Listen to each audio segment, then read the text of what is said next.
हर साधक गुरु के पास कोई न कोई कामना लेकर ही आता है, पर कामना की पूर्णता के लिए शक्ति परम आवश्यक है, क्योंकि शक्ति के बिना कोई भी कार्य पूर्ण नहीं हो सकता। अब शक्ति एक है या शक्ति अनेक है? शक्ति एक ही है,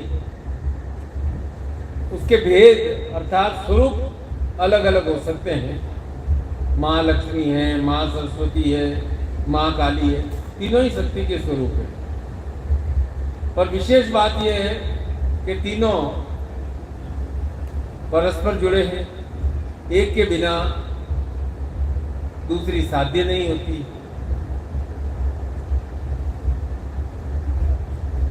जो आप महालक्ष्मी की बात करते हैं, क्या वह माँ काली अर्थात क्रिया के बिना आ सकती?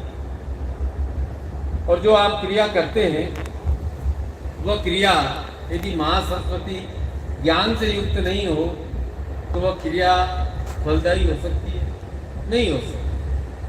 तो जीवन में इच्छा, ज्ञान और क्रिया का बराबर समायोजन होना चाहिए, क्योंकि एक के बिना दूसरे का आना संभव नहीं है। तो ये समझ लीजिए कि हमारे अंदर 1/3 इच्छा होनी चाहिए, 1/3 ज्ञान होना चाहिए और 1/3 एक्शन होना चाहिए। एक्शन नहीं लिया, बिना ज्ञान के लिए एक्शन लिया तो एक्शन फलदायी नहीं होगा, और इच्छा ही नहीं है और केवल एक्शन ले रहे हैं वह भी फलदायी नहीं है। तो महाकाली को मतलब ऐसा भयंकर रूप में मत देते। महाकाली है क्रिया, और क्रिया हमारे शरीर में, मन में निरंतर और निरंतर चलती रहती है, और क्रिया को हमेशा भयंकर होना पड़ता है। क्रिया यदि शांत रहेगी तो हमें फल की प्राप्ति नहीं हो सकती है, और फल की प्राप्ति के लिए ही आप सब संसार में दौड़ रहे हैं। सबको फल चाहिए, कोई ऐसा नहीं है कि बस मैं केवल कर्म ही कर रहा हूँ और मुझे फल नहीं मिले। ये बात कि शक्ति जीवन में प्रधान है, हमारे ऋषि मुनियों ने हजारों वर्ष पहले अनुसंधान कर लिया। आपने समझा है कि शक्ति का अर्थ है साधना करना, और नवरात्रि आई, दीपक जला दिया, अखंड दीपक जला दिया, पूजन कर लिया, आपने सोचा साधना पूरी हो गई। मैं उस साधना की बात कर ही नहीं रहा हूं, मैं उस साधना की बात कर रहा हूं जो कि आप जीवन में नित्य प्रति निरंतर और निरंतर करते हैं, और ज्ञान के साथ करते हैं, इच्छा के साथ करते हैं।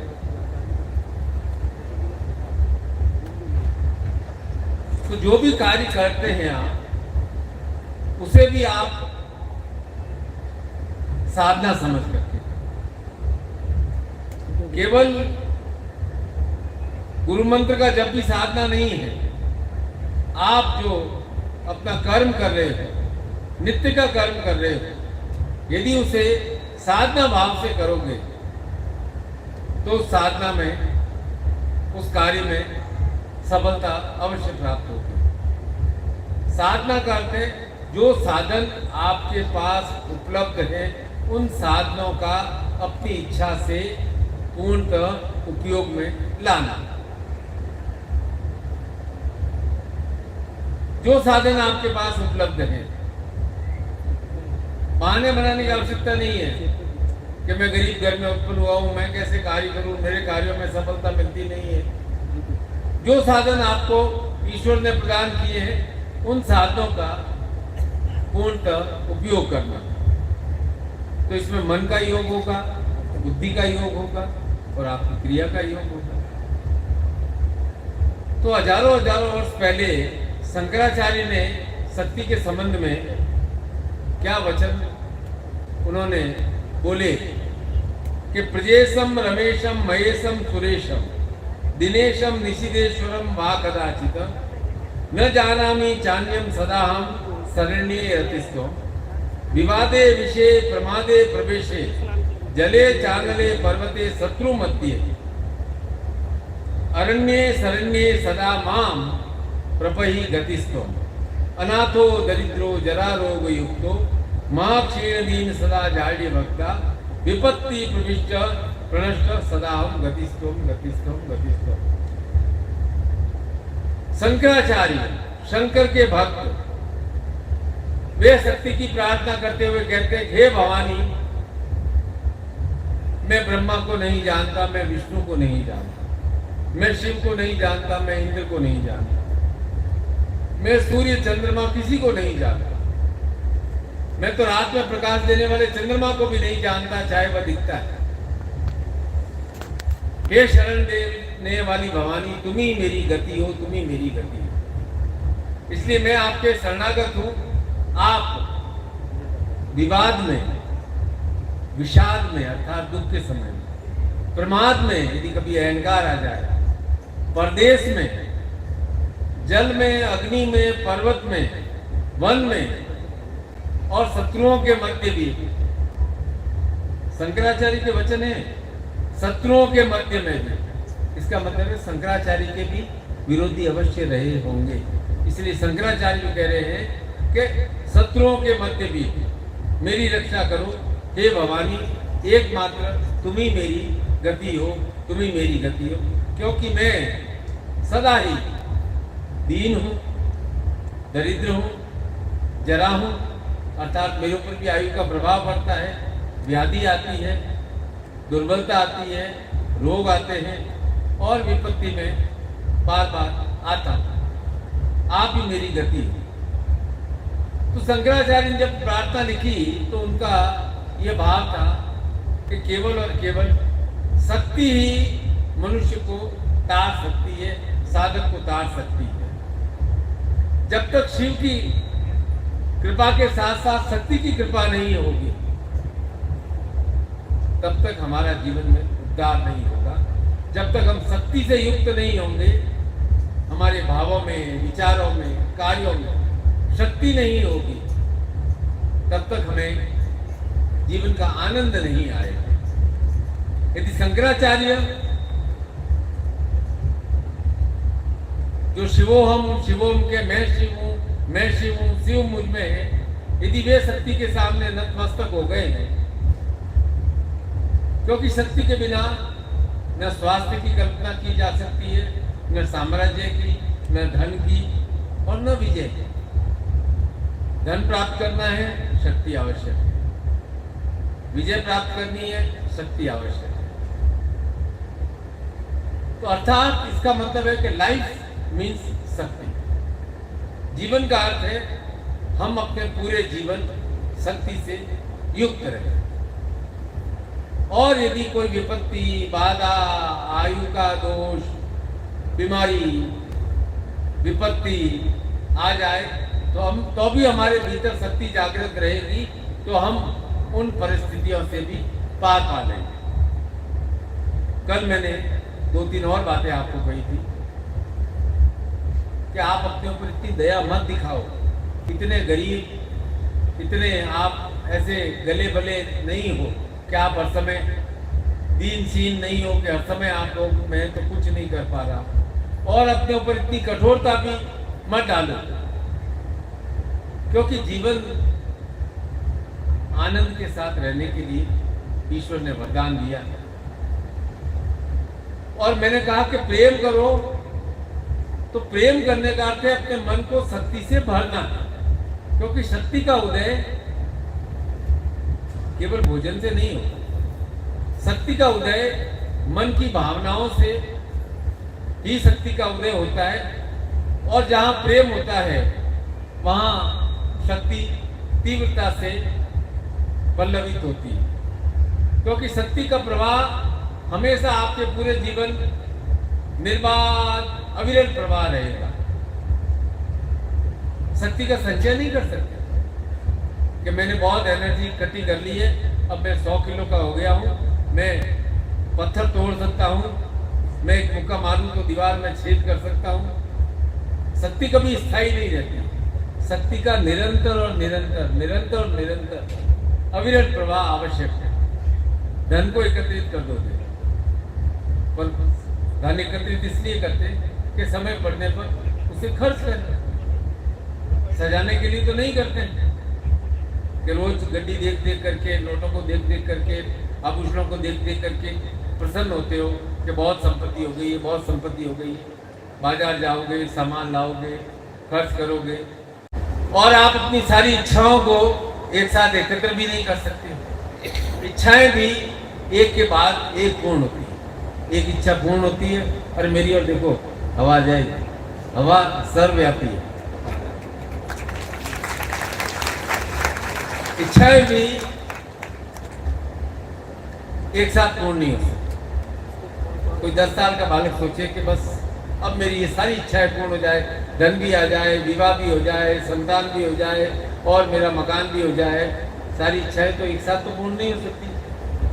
ग्रेजुअली कर करके एक एक इच्छा पूर्ण होती है, और संसार चक्र में कुछ इच्छाएं अपूर्ण भी रह जाती हैं। तो क्या करें? अपूर्ण इच्छा रह गई, निराश हो जाए, या जो इच्छाएं पूर्ण हो गई उनके ऊपर खुश है? क्या करें? बताओ, आप बताओ मुझे। जो इच्छाएं पूर्ण हो गई है उनका आनंद मनाएं, और जो इच्छाएं पूर्ण नहीं हुई उनके लिए पुनः प्रयास करें। क्योंकि सारी इच्छाएं तत्काल ही पूर्ण हो जाए तो मनुष्य कर्म ही क्यों करे? और कर्म करने के लिए हमारे शास्त्र संयम का पाठ बार बार कहते हैं कि कर्म सिद्धि के लिए संयम का होना परम आवश्यक, क्योंकि ज्ञान की प्राप्ति, इच्छा की पूर्णता, कार्य की पूर्णता सब संयम और कर्म से होती है। अब मैं आपसे एक प्रश्न पूछता हूं, आप खुद अपने आप से पूछो कि आपकी शक्ति व्यर्थ में कहाँ खर्च होती है? भागवत किसने लिखी थी? वेद व्यास जी ने। और लेखन कार्य किसने किया था? गणेश जी ने लेखन कार्य किया। तो करीब 18,000 श्लोक है, क्योंकि व्यास जी ने कहा था कि मैं ही बोलूंगा और मैं ही लिखूंगा तो मेरा ध्यान भंग होगा। तो गणेश जी को कहा आप लिखिए। गणेश जी ने बोला संसार में मेरे बहुत काम है, बस आप बोलते रहना, मैं लिखता रहूंगा। तो उन्होंने कहा कि आप लिखिए। व्यास जी हैं, गुरु हैं, गुरु ने अपनी बुद्धि लगाई कि आप जो भी लिखें सोच समझ करके लिखें, एक बार जो मैंने बोला है उसका मनन करके लिखें। खैर समय बीता, श्रीमद् भागवत पूर्ण हुई, जो कि हमारे हिंदू धर्म का रामायण और श्रीमद् भागवत आधार ग्रंथ है। उसी भागवत का एक भाग श्रीमद् भगवत गीता है, उसी का भाग महाभारत है। तो जब पूरी हो गया तो वेद व्यास जी ने प्रणाम किया, हे गणेश जी महाराज, विघ्नहर्ता, आपका संयम देख करके मैं धन्य धन्य हूं। बोला कि आपकी लेखनी तो बहुत गंभीर है, श्रेष्ठ है, उससे बड़ी बात यह है आपका मौन, कि मैंने 18-20 हजार श्लोक बोले, लेकिन एक बार भी आपने बीच में एक शब्द नहीं बोला। कोई शब्द बोला आपने ये भी नहीं कहा बहुत अच्छे बहुत अच्छे, ये तो कैसे होगा। आप बिल्कुल मौन होकर के लिखते रहे।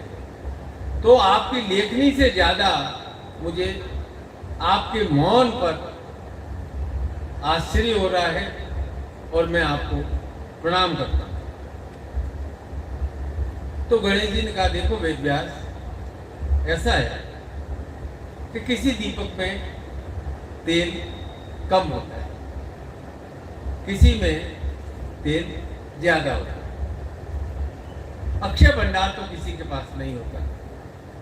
तो जो भी देहधारी हैं, मानव हैं, दानव हैं, देव हैं, जो भी तनधारी हैं, उनकी प्राण शक्ति सीमित है, किसी में कम और किसी में ज्यादा। अब मुख्य बात यह है कि जो अपनी प्राण शक्ति का लाभ वही प्राप्त कर सकता है जो उसका संयम से उपयोग करता है।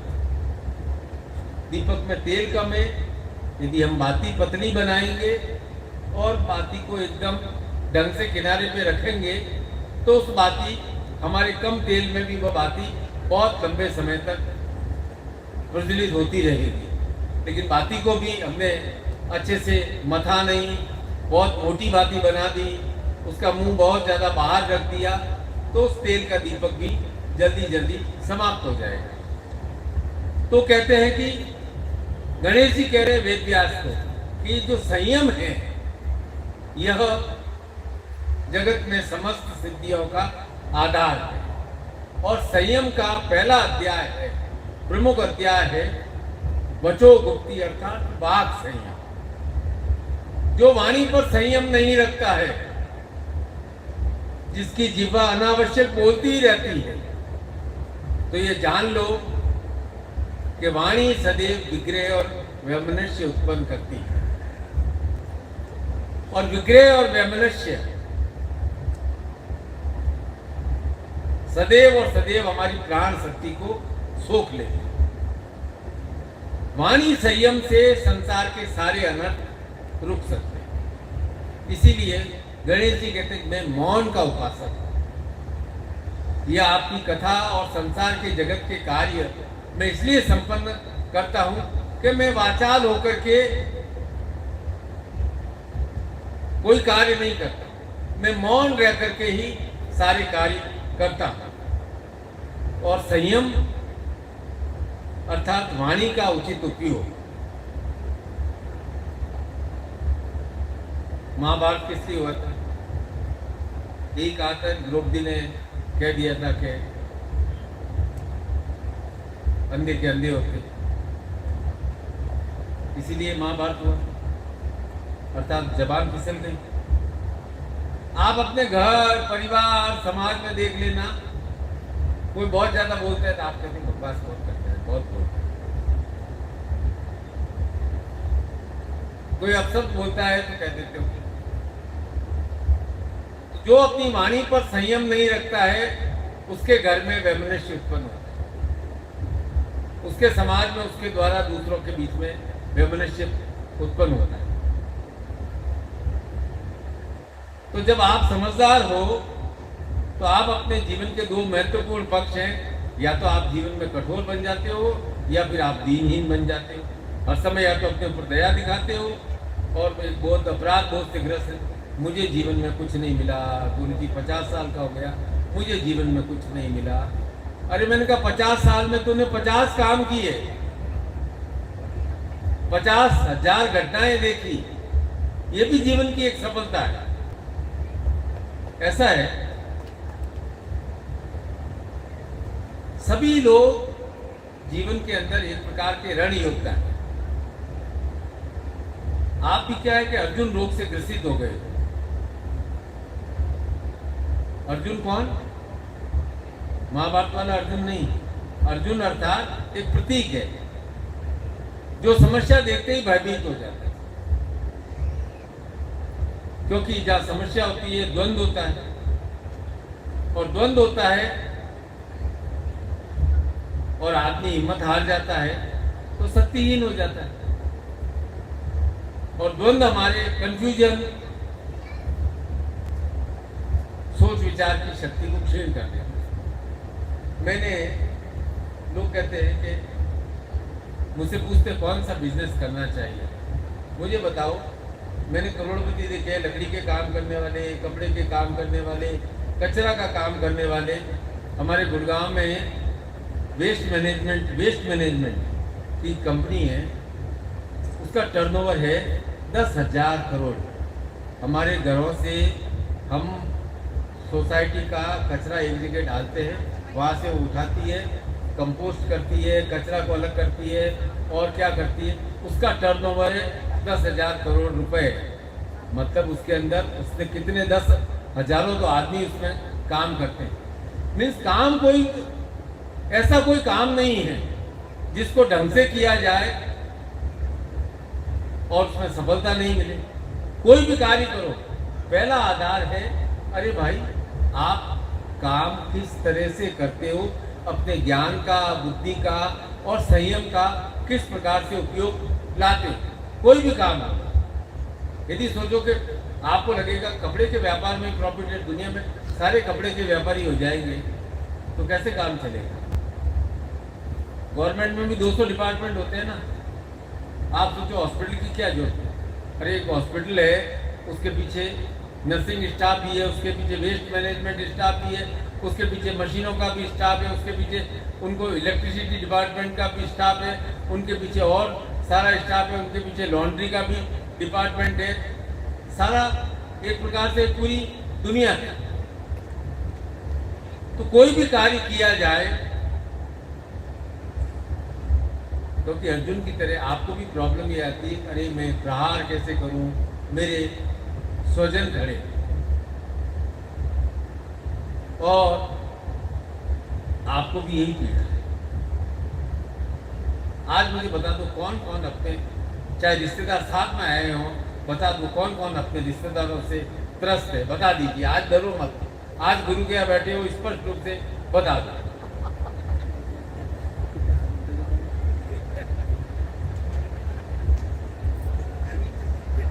अरे भाई, जिनसे आप ज्यादा प्रेम करते हो वही आपको दुख देते हैं। क्या है कि प्रेम देते हैं ना, तो हम अपने हृदय का एक अंश प्रदान करते हैं। बस समस्या यही से शुरू होती है। ये आपका मन है, आपका हृदय है, किसके पास रहना चाहिए? बोलो, आपके पास रहना चाहिए या आपके भाई के पास रहना चाहिए, पति के पास रहना चाहिए, या सास ससुर के पास रहना चाहिए, बच्चों के पास रहना चाहिए? आपका हृदय, आपका मन किसके पास रहना चाहिए? आपके स्वयं के पास रहना चाहिए। या फिर आप अपना हृदय उन्हें दो जिन पर आपका भरोसा है कि वे आपका हृदय नहीं दुखाएंगे, आपकी गलतियों पर आपको कटाक्ष नहीं करेंगे, टॉन्ट नहीं मारेंगे, आपको निरुत्साहित नहीं करेंगे। तो उनको आप अपना हृदय थोड़ा दे सकते हैं। आप अपना हृदय हर जगह बिखेर के बताइए, ये भी मेरा है, ये भी मेरा है, ये भी मेरा है। अरे मेरा मेरा मेरा का अर्थ था मैं खुद, मेरा मतलब अपने आप में। ये हृदय है, ये मन है, इसको आप तिजोरी की भांति सुरक्षित रखना चाहिए। घर की तिजोरी की चाबी हर एक को दे के आ जाते हो क्या? घर की चाबी, मेन गेट की चाबी भी पड़ोसी को नहीं दे करके आते हो, वहां भी 2 ताले लगा करके आते हो। तो अपने हृदय की चाबी हर एक के बांटने से मतलब क्या है? आपके मन का भाव है, उसे अपने मन में सुरक्षित रखो। आप आरती गाते हो ना, मैं समझ जाता हूँ। आराम से यहाँ से वहां तक चश्मा भी मैंने लगाया हुआ है कि कौन हृदय से गा रहा है, कौन मुख से गा रहा है, कौन भाव से गा रहा है, कौन मगन होकर के गा रहा है। शास्त्र कहते हैं कि हमारा हृदय ईश्वर का स्वरूप है, आकाश का स्वरूप। और आप अपना ईश्वर है, हृदय हर एक को बांटते फिरते हो। मैं कहता हूं ना, आज मैं गुरु वाली बात कर ही नहीं रहा हूं, शास्त्र वाली बात कर ही नहीं रहा हूं। आप सबके ऊपर आसानी से विश्वास कर लेते हैं, और जहां आपने सब पे आसानी से विश्वास किया, आपके भीतर एक रोग की शुरुआत हो जाती है। उसे मैं कहता हूं अर्जुन रोग, उसकी शुरुआत हो जाती है। तेरे फोन का पासवर्ड मेरे को देगी क्या? बैंक अकाउंट का पासवर्ड देगी क्या?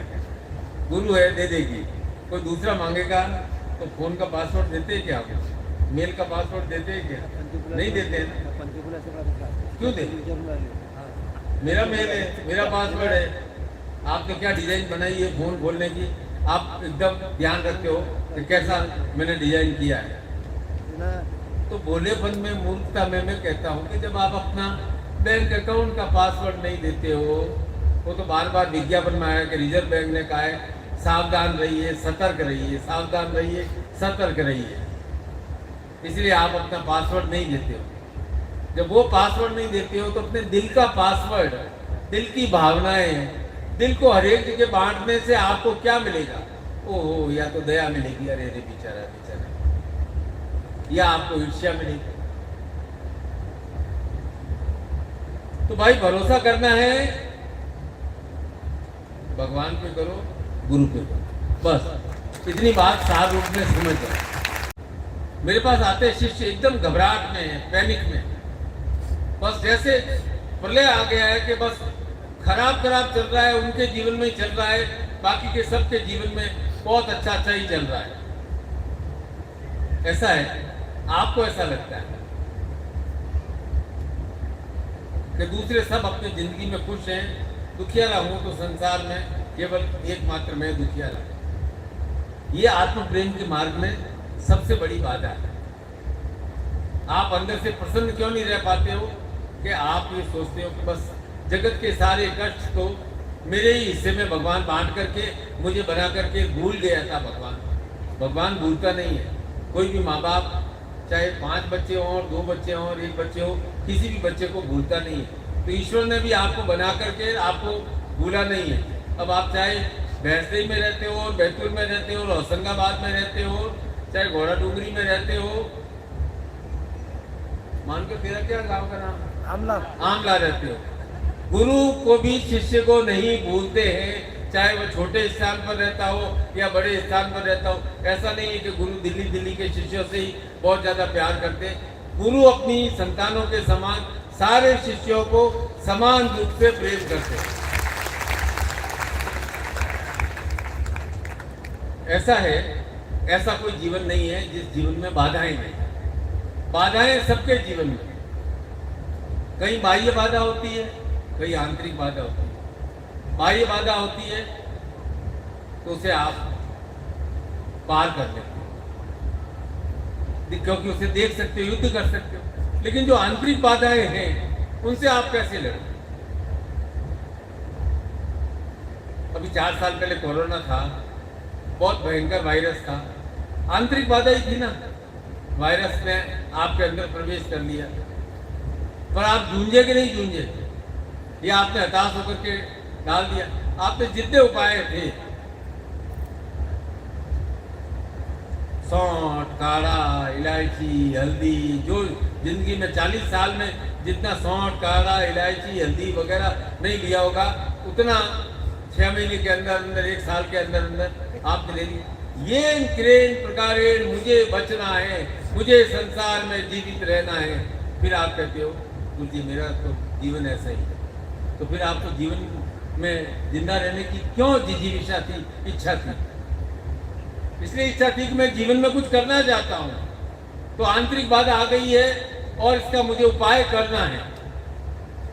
मतलब उस समय आंतरिक बाधा आ गई तो जो दूध देने वाला आता था उससे भी आपको डर लगता था। दूध का कटोरा बाहर रख देते थे और वो जब दूर चला जाता था, आप खिड़की देखते वो चला गया है, तब धीरे से हाथ को क्या करते थे, सैनिटाइज करके, उस कटोरे को सैनिटाइज करके अंदर लेते थे।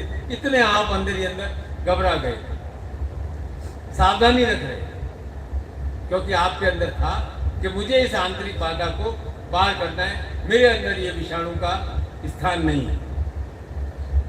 और जिनकी आंतरिक बाधाएं बढ़ जाती हैं तो उनकी इच्छा शक्ति, ज्ञान शक्ति कमजोर हो जाती है। तो इच्छा के बिना, इच्छा और ज्ञान के बिना क्रिया शक्ति जागृत नहीं हो सकती। तो हमारे मन में एक तीव्र ज्वाला जागृत करनी पड़ती है। ज्वाला मानी अर्थात वह तीव्र ज्वाला हमारे भीतर भी है, वह मंद हो गई है। जम जम ज्वाले मालन्य फट जोर से बोला जाता है कि हमारे भीतर भी वह तीव्र ज्वाला जागृत हो और मेरी आंतरिक बाधाओं का नाश इस प्रकार हो जाए कि वो जल ही जाए, समाप्ति हो जाए। पानी से यज्ञ नहीं किया जाता, पानी से अभिषेक किया जाता है, यज्ञ किया जाता है अग्नि के द्वारा। कि जिस प्रकार अग्नि में सब कुछ भस्मीभूत हो जाता है, उसी प्रकार हमारी सारी बाधाएं भी भस्मीभूत हो जाए। इसलिए हमें नित्य नित्य भीतर की अग्नि की आवश्यकता है और बाहर भी अग्नि की आवश्यकता है। चलो बैतूल में पूरे साल भगवान ऐसी कृपा करे कि 2 डिग्री टेम्परेचर है, आपको जिंदगी का मजा आएगा क्या? नहीं आएगा।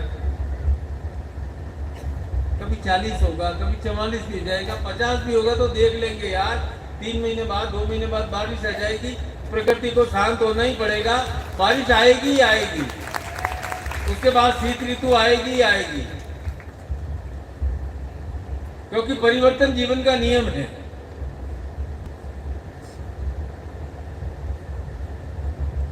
कोई हल्की चीज को पकड़ना होता है तो एक हाथ का यूज करते हैं, कोई भारी चीज का पकड़ना पड़ता है तो हम हमारे दोनों हाथ पूरी ताकत, पूरा जोर लगाते हैं। तो मैं कहता हूं ये बाह्य बाधाएं बहुत हल्की हैं, आंतरिक बाधाएं हैं वे बहुत मजबूत है, बहुत तीव्र है। उन्हें हटाने के लिए, मिटाने के लिए अपनी पूरी शक्ति से प्रयास करना पड़ता है, कर्म करना पड़ता है। और फिर मैं कहता हूं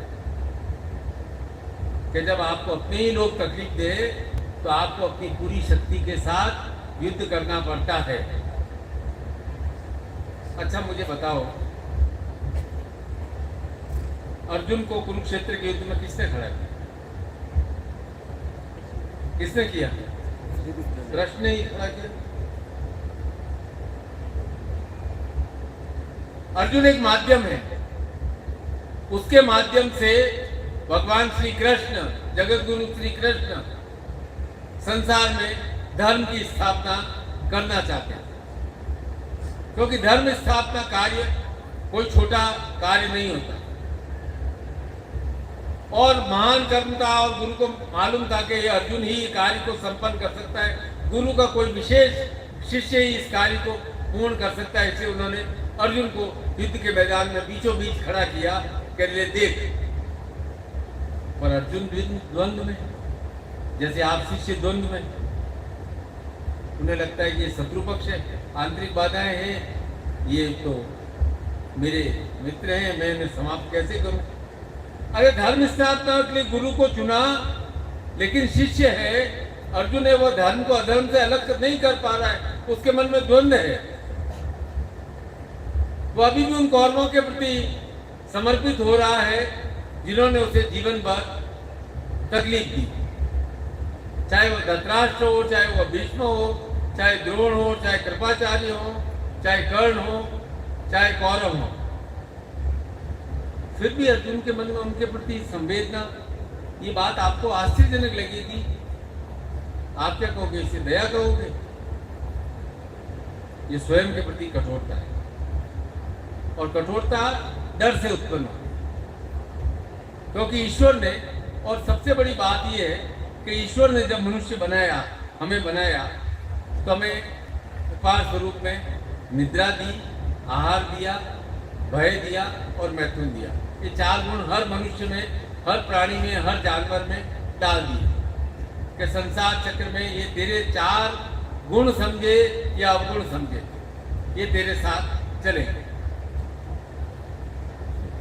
निद्रा गुण भी है, अवगुण भी। बहुत आराम कर भी हो गए, आप आलसी हो जाओ। निद्रा नहीं कम ली तो आपके अंदर एनर्जी नहीं आएगी। आहार है, जीवन को पोषण देने वाला है, और अधिक दिन भर आहार आहार सोचते रहे, शरीर में व्याधियां हो जाएंगी। भय है, निर्भय बनना चाहिए, निर्भय बनना चाहिए, लेकिन मूर्खतापूर्ण आप लेकर के कहोगे कि मैं तो सड़क में 1000 की 100 की स्पीड से गाड़ी चलाऊंगा, मुझे किसी का डर नहीं है, तो एक्सीडेंट हो जाएगा। जीवन वृद्धि करनी है तो अब भगवान ने हमें मनुष्य को मैथुन का वरदान प्रदान किया, लेकिन हम काम शक्ति के अधीन हो गए तो हमारा जीवन उसी में क्षीण हो जाता है। तो प्राणी मात्र को ईश्वर ने भय दिया है, ये मैं बात स्वीकार करता हूं। इसीलिए खतरा होता है तो प्राणी वहां से डर करके भाग जाता है। छिपकली को आप मारने की कोशिश करते हो तो क्या करते हैं? आपने जोर से झाड़ू मारा, वो क्या करती है? पूंछ तोड़ देती है खुद की ताकत से पूंछ तोड़ करके भाग जाता है। आपने सोचा देखता है पूंछ वो अपनी घबरा जाती है, इसलिए उस घबराहट में अपने आप को बचाने के लिए अपनी पूंछ तोड़ करके भाग जाता है। कुत्ता आप डंडा मारते हो, अपनी पूंछ दबा करके भाग जाता है। अर्जुन भी भाग रहा था। हम संसार के ज्यादातर प्राणी डर से घबरा कर भागते हैं,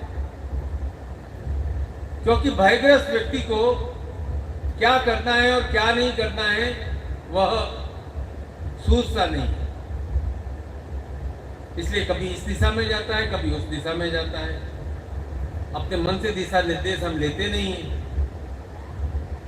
खुद मति भ्रमित हो जाते हैं, खुद की सलाह से चलते नहीं हैं और दूसरे आपको और अधिक कंफ्यूज कर देते हैं।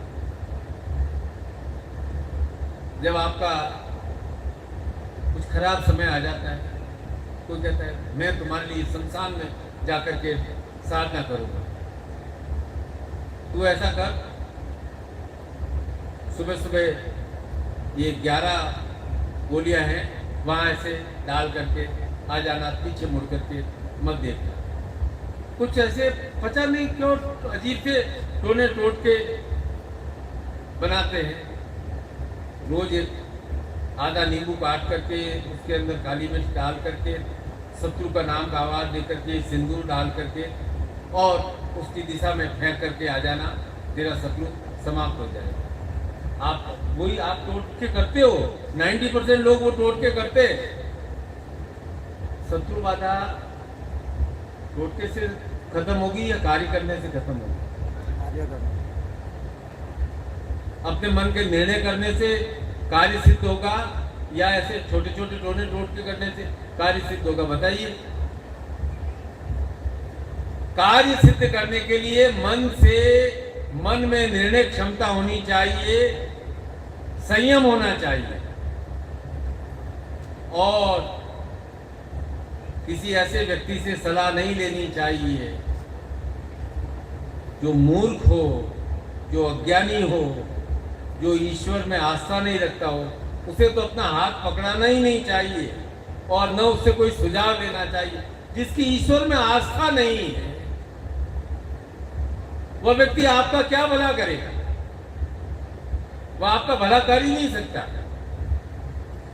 अरे ये मेरा हाथ है, ये किसके अनुसार चलेगा? ये मेरा हाथ है, ये मेरे कहे अनुसार चलेगा।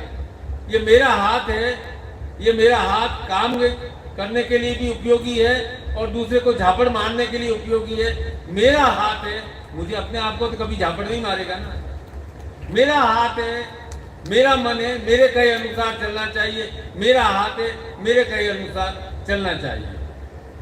यह है ज्वाला मालिनी की साधना, महाकाली की साधना कि मेरी शक्ति है, मेरा हाथ है, मेरा कर्म है, मेरे अनुसार चलना चाहिए। मैं अपने कर्म को अपने मन के अनुसार चलाऊं और मेरा मन मेरे कर्म को गति प्रदान करे, उसे शक्ति प्रदान करे।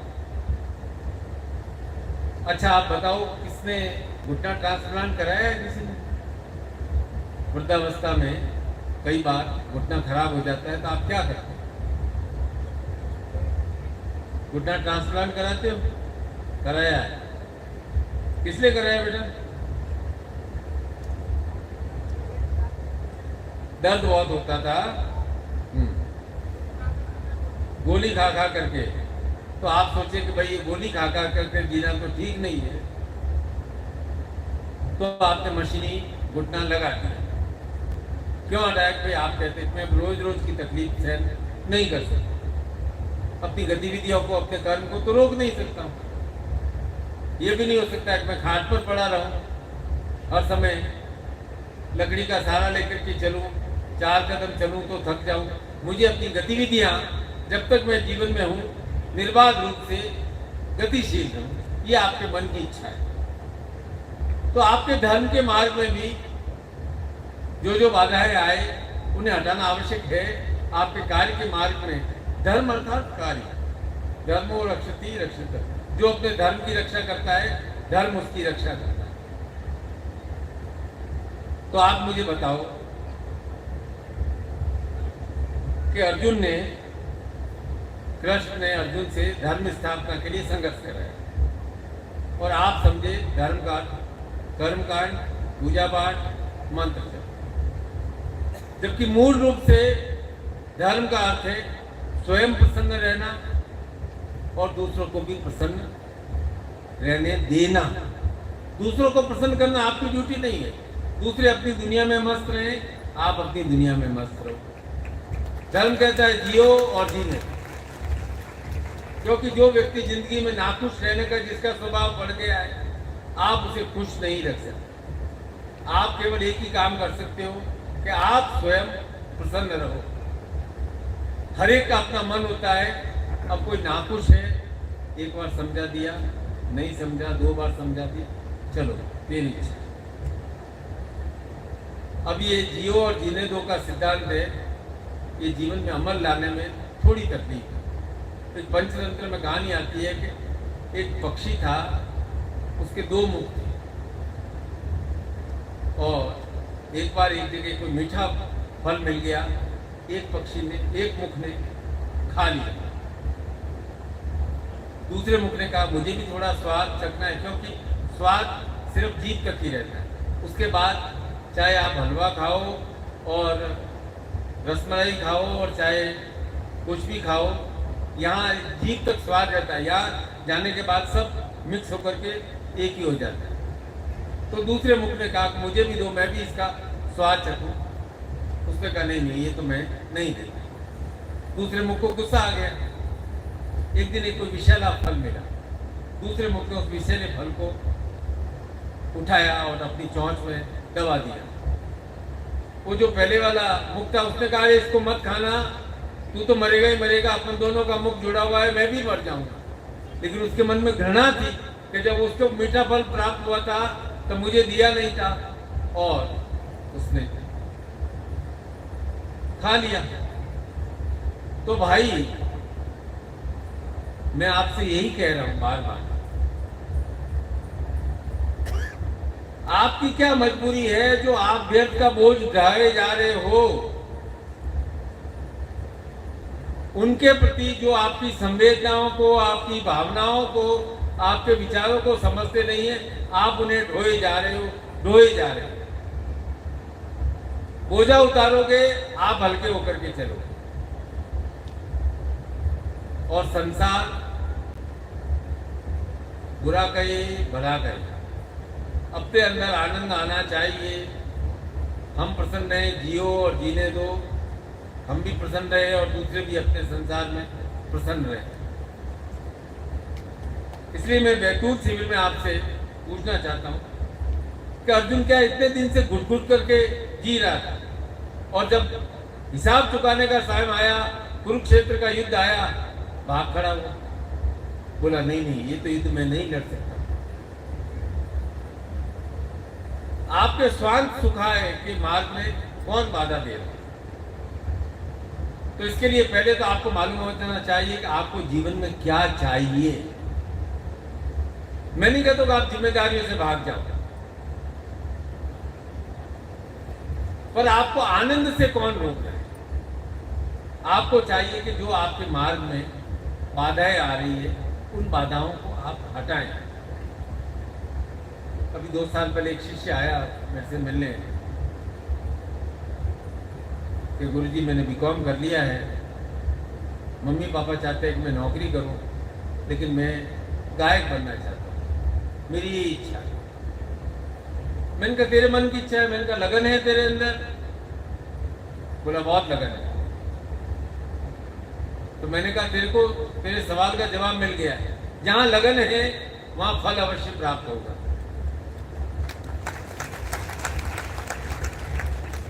बहन जी एक बात में से सुनते जाना, बैठ जाओ। एक बात, एक इम्पोर्टेंट बात है, एक आपके लिए, सिर्फ आपके लिए।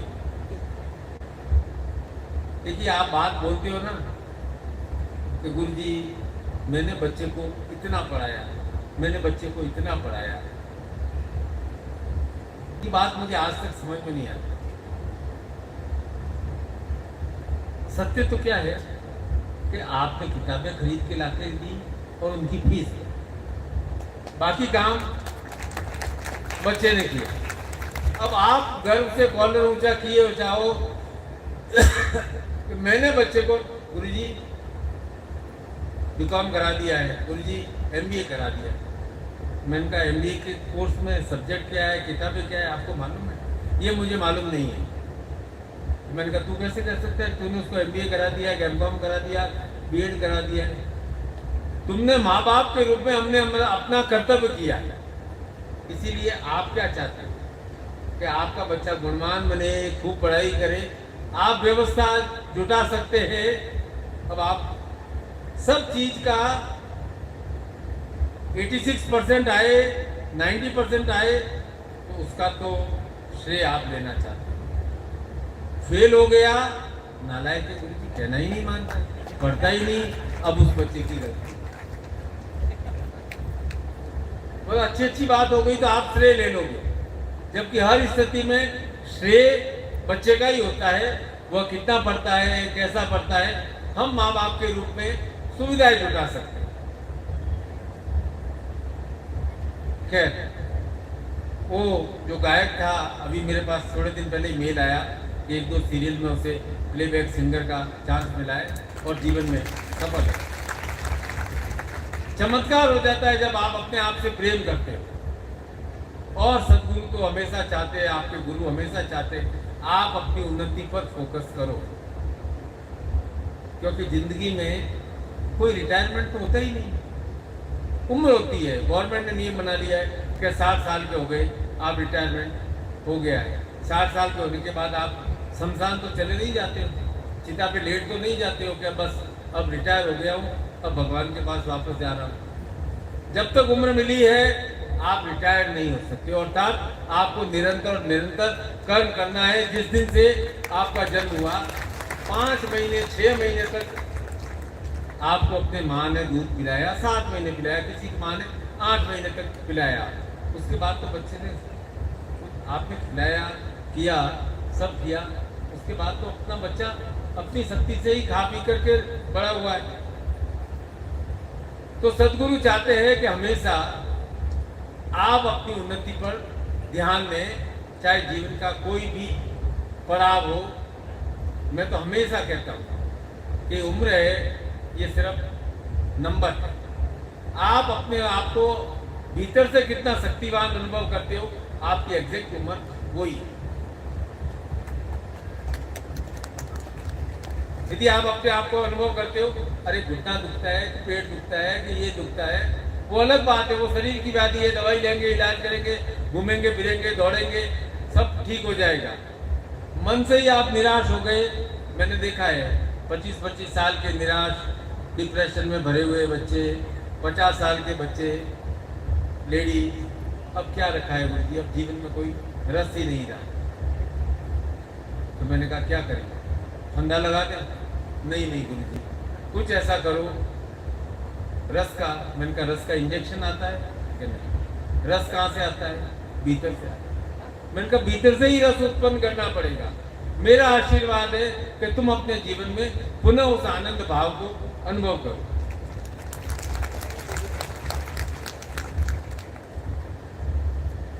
एक बात और है, गुरु इस संसार में किसके लिए आते हैं बताओ मुझे? खुद की भलाई के लिए या लोगों की भलाई के लिए? लोगों की भलाई के लिए। गुरु इस संसार में 1000 साल की आप गुरु परंपरा ढूंढ लो, कोई भी गुरु पूरे जीवन कष्ट में रहे, क्योंकि उन्हें हजारों शिष्यों की पीड़ाओं को झेलना पड़ता है। कृष्ण ने अर्जुन को धर्म स्थापना के लिए चुना। अब आप बताओ इसमें कृष्ण का क्या भला हुआ? कृष्ण की सेना का नाश हुआ, है ना? दुर्योधन ने कहा कि आप मुझे अपनी सेना दे दीजिए, कृष्ण की सेना का नाश हुआ। महाभारत क्या हुआ? भाई बलराम से मनमुटाव हुआ, गांधारी का श्राप मिला। पांडवों को क्या मिला? कृष्ण के शिष्यों को क्या मिला? सत्ता मिली, संपत्ति मिली, कोई हुई प्रतिष्ठा थी वो वापस मिली। अब आप सोचो कि अर्जुन यदि युद्ध स्थल से भाग जाता तो नुकसान किसका होता? कृष्ण का होता या पांडवों को होता? कृष्ण के लिए तो अच्छा ही अच्छा रहता, न उनकी सेना का नाश होता, नुकसान होता, न गांधारी उन पर कुपित होती, न भाई बलराम से मनमुटाव होता, न उसका श्राप लगता।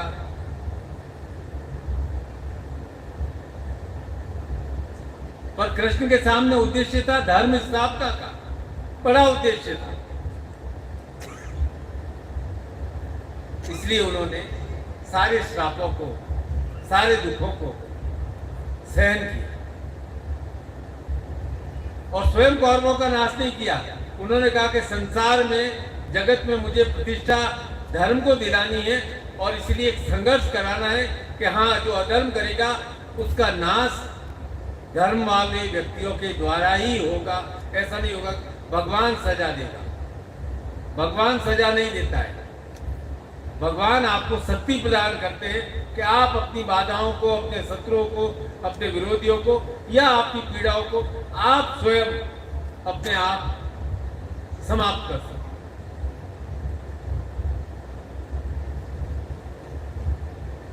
भगवान वो माध्यम प्रदान करता है कि आप अपना अच्छे से इलाज करें। भगवान वो माध्यम प्राप्त करता है आप अच्छे से ज्ञान प्राप्त करें। भगवान एक दिन आकर के चमत्कार करके आपकी खोपड़ी में सारे हजारों ग्रंथ नहीं डाल देते। वो चाहता है कि आप अपनी शक्ति को जागृत करो।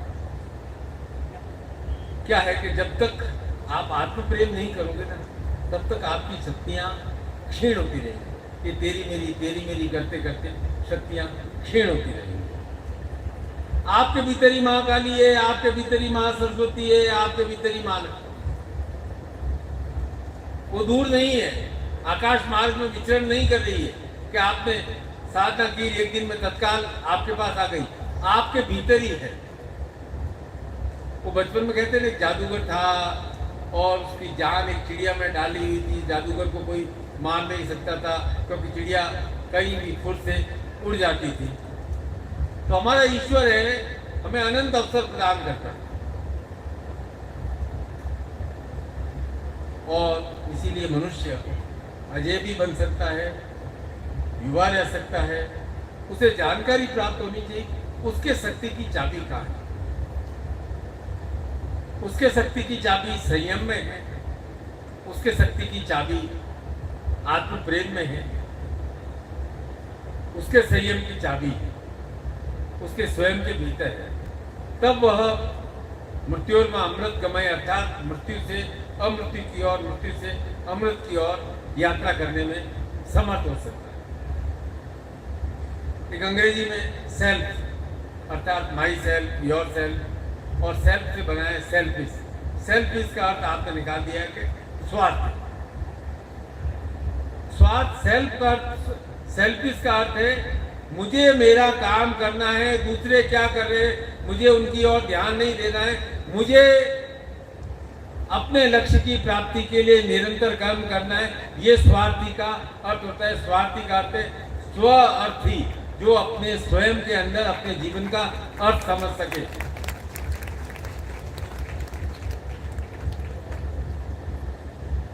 आपको क्या है, एक बीमारी है, लोग क्या करें, ये सबसे बड़ी बीमारी। अरे भाई, लोगों का काम है, उनको जो कहना है वो कहते रहेंगे। आप कुछ भी सोचोगे गलतियां निकाल देंगे। आपका काम ये चिंता करना नहीं है कि लोग क्या सोचेंगे।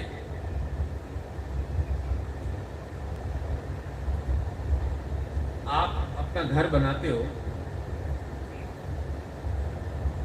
आप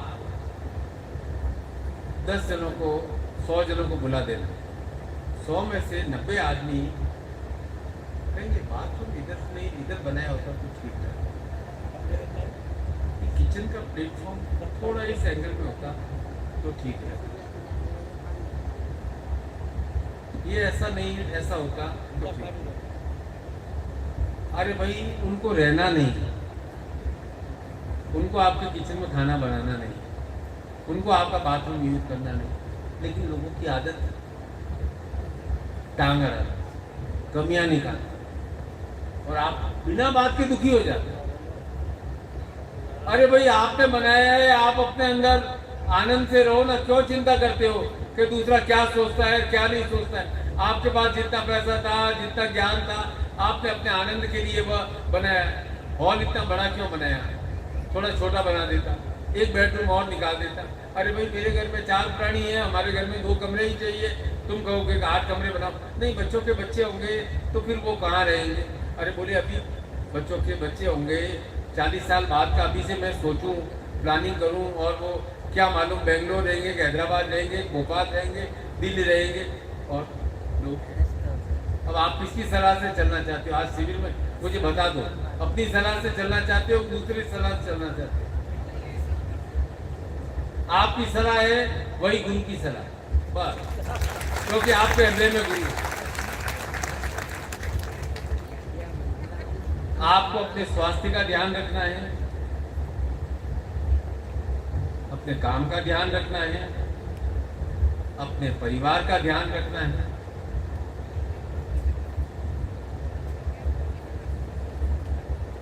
एक बहुत सुंदर लाइन कह रहा हूं, समझ में आए कि दूसरे का कप भरने से पहले खुद का कप भरना।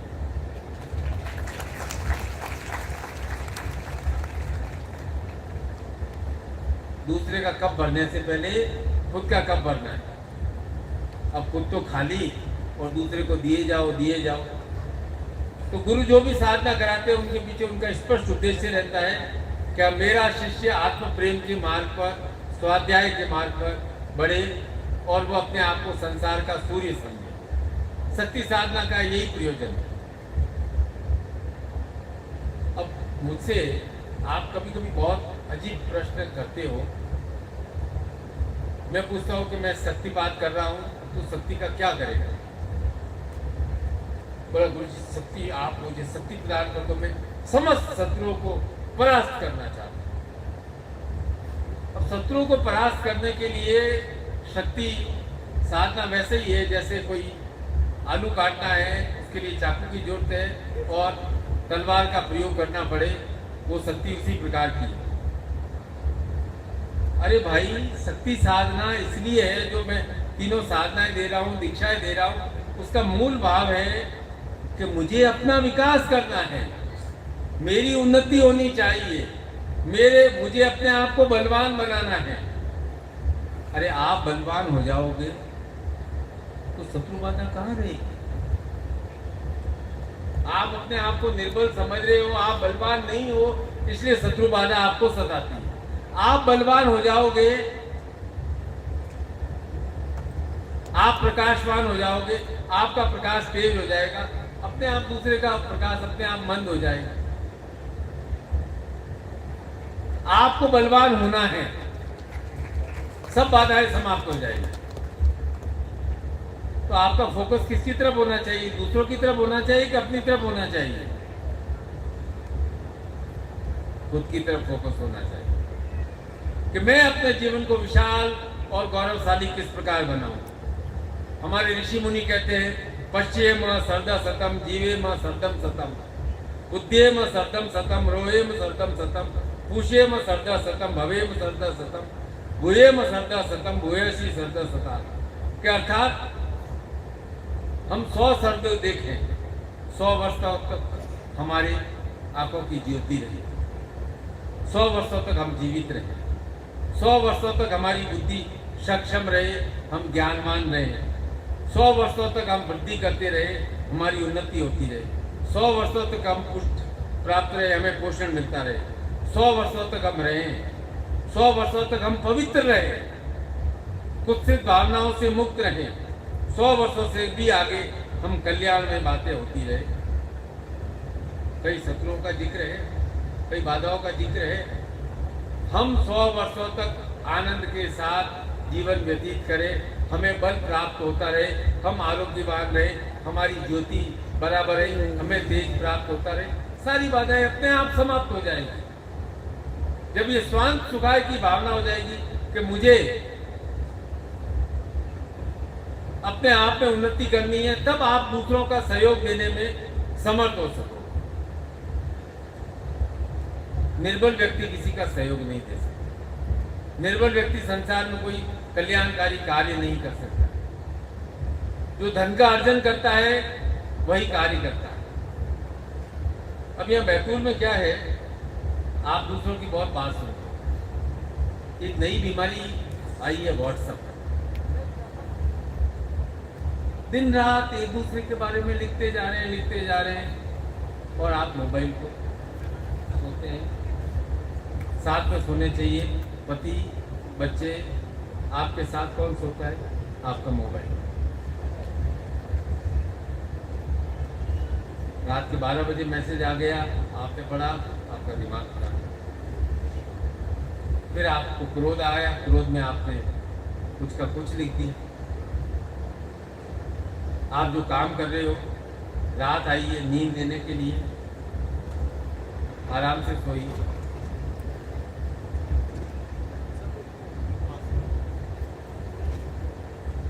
आपको किसकी सुननी है? अपनी सुननी है, दूसरों को सुननी है? बोलो पहले तो ये निर्णय करो। किसकी सुननी है बेटा? हैं? जोर से बोलो ना।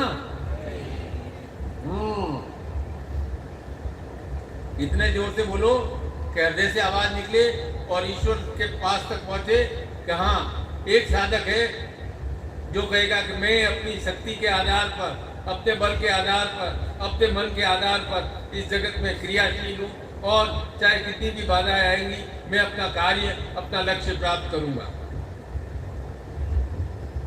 मैं कहता हूं ना, आप 30-40 साल के हो जाते हो, 50 साल के हो जाते हो, सोचते हो लाल शर्ट पहनूं, लोग कहेंगे अरे यार बुढ़ापे में क्या लाल लाल लाल लाल गहरे गहरे कपड़े पहने, जीन्स पैंट पहनूं कि नहीं पहनूं, लोग कहेंगे अरे यार 50 साल को हो गए, अब क्या बच्चों की तरह ऐसा करें। युवा होते हैं, कहीं घूमने जाने का मन होता है, जाऊं कि नहीं जाऊं, लोग क्या कहेंगे। एक गृहिणी सोचती है अपने पसंद की सब्जी बनाऊं, क्या मालूम बच्चों को पसंद आएगी, पति को पसंद आएगी कि नहीं आएगी। अपने मन की कब करोगे, अपने मन की कब करोगे, अपने लक्ष्य को ध्यान रखकर कार्य कब करोगे।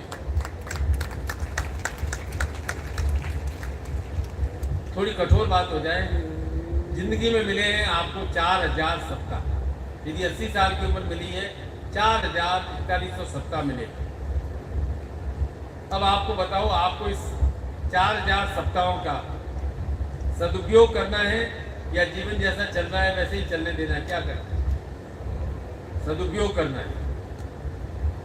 धन की हानि होती है ना, तो आपको बहुत तकलीफ होती है कि यार पैसा खर्च हो गया। आप तो कल महालक्ष्मी दीक्षा ग्रहण करने जा रहे हो, ये धनहानि होती है। 100 में से 80% आपकी गलती से ही होती है।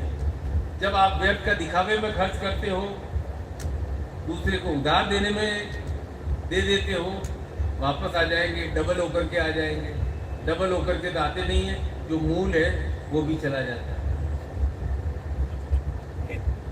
तो मैं तो कहता हूँ, ऋण किसी को दो, उधार दो तो या तो भूल जाओ कि दिया, तब तो आप सुखी रह सकते हो। उसके बाद नहीं तो आपको रोज फोन करना पड़ेगा, कब लौटा रहा है भैया, कब लौटा रहा है। मैं पूछता हूँ, यदि उसके अंदर लौटाने की हिम्मत होती, उसके पास होता, तो आपसे उधार ही क्यों लेता? उसके पास लौटाने को नहीं दे, तभी तो उसने उधार लिया है ना। हाँ, कोई बीमारी वगैरह आ गई थी, ये सोच समझ करके तो दे रहा हूँ, शायद नहीं आएंगे, 99% तो नहीं आए तो ठीक। जब धन की हानि होती है तब आपको बहुत दुख होता है। क्यों?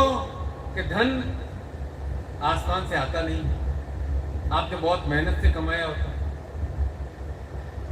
धन कमाने के लिए आपने क्या किया है? अपने जीवन के 4000 सप्ताह जो मिले उसमें से कुछ समय का निवेश किया है। समय का निवेश करने पर ही धन की प्राप्ति होती है। तो आप यदि धन को खो देते हो या व्यर्थ में गंवा देते हो तो दुख होता है। क्यों दुख होता है? कि आपके 4000 सप्ताह में 50 सप्ताह का 100 सप्ताह का मेहनत व्यर्थ हो गई। तो धन खो जाए या धन की हानि हो तो समझना चाहिए कि मेरे जीवन का एक अंश हो गया। इसलिए जो धर्म की रक्षा करता है वो अपने धन की रक्षा करता है। धन की रक्षा भी इस प्रकार करो क्योंकि धन प्रयत्न से प्राप्त होता है और प्रयत्न के लिए आपको परिश्रम करना पड़ता है। परिश्रम करने के लिए आपको अपने जीवन का एक अंश प्रदान करना पड़ता है। अब आप सोचो कि आपने 100 सप्ताह में कुछ एकत्र किया था। 100 सप्ताह 4000 में से 2.5% तो आपने जीवन खो दिया। यदि इस गणित के हिसाब से आप करोगे तो आप अपने धन की रक्षा करोगे।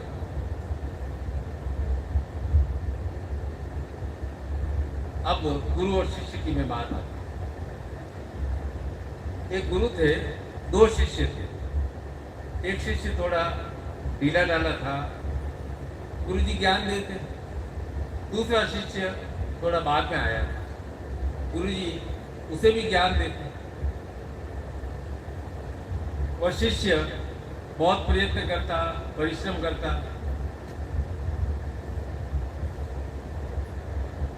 और अब लोग आते उस दूसरे शिष्य की प्रशंसा करते, पहले शिष्य की उपेक्षा कर देते। अब वो पहला शिष्य गुरु के पास एक बार क्रोध में पहुंचा कि गुरु जी आप तो ठीक नहीं कर रहे हो। आप जो दूसरा शिष्य है उसे आप ज्यादा ज्ञान देते हो, मुझे कम ज्ञान देते हो। क्योंकि जो संयमी नहीं होता है, आलसी होता है, उसके पास 1000 बहाने होते हैं। वो अपने गुरु में ही गलती निकालता है कि नहीं आपने दूसरे को ज्यादा ज्ञान दे दिया।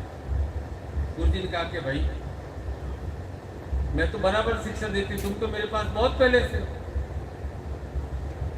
एक यात्री था, यात्रा में जा रहा था, प्यास लगी। गुरु जी ने वो कहानी दोनों शिष्य को सुनाई जो शिकायत करने आया था। बोला रास्ते में एक कुआं मिला, कुआं था, कुएं में जल था। उसने कहा चलो जल से प्यास बुझ जाते हैं। पानी खींचने वाली बाल्टी भी रखी हुई थी, रस्सी नहीं। कुएं में झांका, कुआं गहरा था, 20 फुट करीब गहरा था। उसने सोचा चलो आगे, यहाँ तो प्यास बुझेगी। अब दूसरा व्यक्ति आया, उसने देखा कुआं है, बाल्टी है, रस्सी नहीं। आसपास देखा क्या करूं, शायद किसी ने इधर डाल दी होगी, नहीं मिली। देखा बहुत घास, ऊंची ऊंची घास उगी हुई है। उसने उस घास को तोड़ा, उसको गूंथा, उसकी रस्सी बटी और बाल्टी से बांध करके पानी निकाला और प्यास बुझाई। गुरु ने पूछा कि अच्छा बताओ प्यास किसको ज्यादा लगी? बोला दूसरे को प्यास ज्यादा लगी थी। बोला नहीं, प्यास दोनों को बराबर लगी थी, लेकिन एक ने सामने अवसर था, उस अवसर का उपयोग नहीं किया, अपनी बुद्धि का उपयोग नहीं किया। उसने कहा बाल्टी भी होगी, रस्सी भी होगा, सब होगा, तभी मैं अपनी प्यास बुझा सकता हूँ।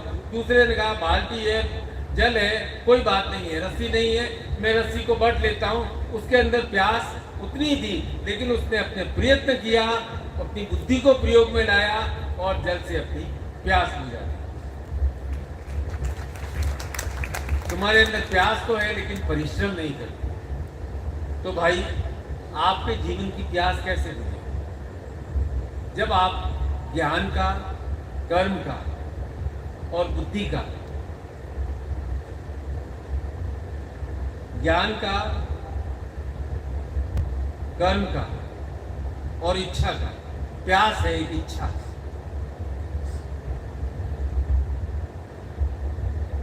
बाल्टी है साधन, कर्म है वह रस्सी बटना, तीनों का जब मेल होगा तब प्यास बुझेगी। तो जीवन के हर क्षेत्र में इच्छा, ज्ञान और क्रिया का जब संयोग होगा तब जीवन की प्यास बुझती है। केवल इच्छाएं करने से कामना पूर्ण नहीं होती, केवल क्रिया करने से लक्ष्य सिद्धि नहीं होती, केवल ज्ञान से कार्य सिद्ध नहीं होता, धन संपत्ति अर्जित नहीं होता है। धन को भी संचय करना पड़ता है और उसका उचित उपयोग करना पड़ता है। अब जीवन में आपके गांठें हैं, खुल नहीं रही है तो गांठों को काट दो ना यार। खोलते खोलते खोलते खोलते 10 साल तो आपने बिता दिए, गांठ खुल जाए, गांठ खुल जाए, उस गांठ को काट ही दो ना अपने आप। ऐसा काम करो ना, गांठों को सुलझाते लगे हुए गांठ सुलझ जाए। फिर कहोगे उलझन सुलझे ना, रास्ता सूझे ना, जाऊं तो कहाँ जाऊं, मेरे दिल का अंधेरा हुआ और घनेरा, कुछ समझ में नहीं आया क्या होना है मेरा। खड़ी दोराहे पर ये पूछूं घबरा कर, जाऊं तो मैं जाऊं कहाँ। अरे जाऊं क्या, कोई गांठ है, उस गांठ को काट दो, खत्म करो उस बात को। यही बात तो कृष्ण अर्जुन को कह रहे हैं। अरे भाई, ये जो तेरे ऊपर अत्याचार कर रहे हैं, अब युद्ध का समय आया है, अब इस गांठ को काटने का समय आया है। उस ऐन समय पर तू घबरा करके भाग रहा है। आज तेरे को इतनी ममता क्यों आ रही है? जब सुलह वार्ता भी निष्फल हो गई है तो अपने धनुष्मान से इस गांठ को सदा सदा के लिए काट दे, तब जाकर के संसार में धर्म की स्थापना होगी। ऐसा है कि आप सत्य साधना करते हो बेटा, लेकिन मन डरा हुआ है और डरे हुए मन से शौर्य की उत्पत्ति नहीं हो सकती। पहले तो आपको अपने मन से, क्योंकि डर है मनुष्य की बुद्धि को नष्ट कर देता है, भ्रमित कर देता है। डरा हुआ मनुष्य सांप और रस्सी में अंतर नहीं करता। अर्जुन का डर इस बात का प्रतीक है कि वो घबराया हुआ है। परिणाम क्या होगा, सोच सोच करके विचलित हो रहा है कि युद्ध में पराजय हो गई तो क्या होगा। इसलिए कृष्ण बार बार कह रहे हैं, तुम केवल कर्म की चिंता कर सकते हो, फल की चिंता नहीं कर सकते हो। मैं ये प्रत्येक शिष्य को यही बात कह रहा हूं, आपको अपना कार्य करना है, आपको अपना कार्य करना है मनोयोग के साथ, अर्थात अपने मन के योग के साथ कार्य करना है और सफलता अवश्य प्राप्त होगी, सफलता अवश्य प्राप्त होगी। आपको क्या सोचना है ये आपका धर्म है, दूसरे क्या सोच रहे हैं वो उनका धर्म है। मैं तो कहता हूं आज कि आपने जितने लोगों पर भरोसा किया है उस सब भरोसे को हटा करके गुरु चरणों में अपने उस भरोसे को सौंप दो। आपको विजय अवश्य प्राप्त होगी, विजय अवश्य प्राप्त होगी। इसलिए गीता के अंतिम 18वें अध्याय का अंतिम श्लोक है, यत्र योगेश्वर कृष्ण तत्र श्री पार्थो धनुर्धर तत्र श्री द्विजोपति ध्रुवा नितिन। के जहाँ योगेश्वर है, कृष्ण है और पार्थ रूपी धनुर्धर धनुष बाण उठाया हुआ युद्ध के लिए प्रतिबद्ध अर्जुन है, वहां जीत अवश्य प्राप्त होगी। यह नीति का वचन है।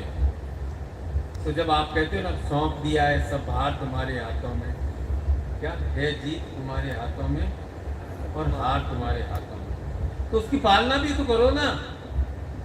सौंपते भी थोड़ा थोड़ा, थोड़े से दुख सौंप देते हो, खुशी अपने पास रख लेते हो। सौंपना है तो पूरा सौंपो ना। शिष्य हो, शिष्य आधा अधूरा नहीं बनना। शिष्य बनो तो पूर्ण शिष्य बनो, टोटल कमिटमेंट के साथ। आगे मेरा कर्तव्य है, आगे गुरु का कर्तव्य, आगे ईश्वर का कर्तव्य है कि मैं आपके भरोसे की रक्षा करूं। और ऐसे गुरु और शिष्य मिलेंगे तो असफलता जीवन में आ ही नहीं सकती है। इसलिए शुरुआत कहाँ से करनी है? अपने आप से करनी है। आपको मालूम पड़ना चाहिए मैं क्यों कर रहा हूँ, मुझे कैसे करना है, किस लिए करना है। यह नहीं होना चाहिए कि इसने सलाह दी, उसने सलाह दी, उसने सलाह दी। जिस काम को हाथ लगाया उसको जुनून के साथ पूरा करो। बैतूल एक ऐसी जगह है जहां मैं हर साल आता हूं।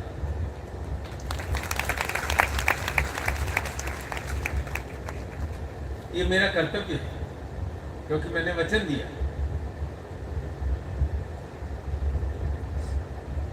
मेरा कर्तव्य है इसलिए मैं आता हूं। आपका कर्तव्य, मैंने आपको कहा, आपके मन से उठना चाहिए।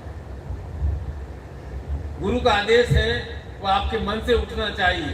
जिस दिन आपके मन से गुरु का आदेश उठा तब समझना आप अपने मन से कर रहे हैं। और संगठन के बारे में मैं कहूँगा, एक आदमी कितना भी कर ले, वह सोचे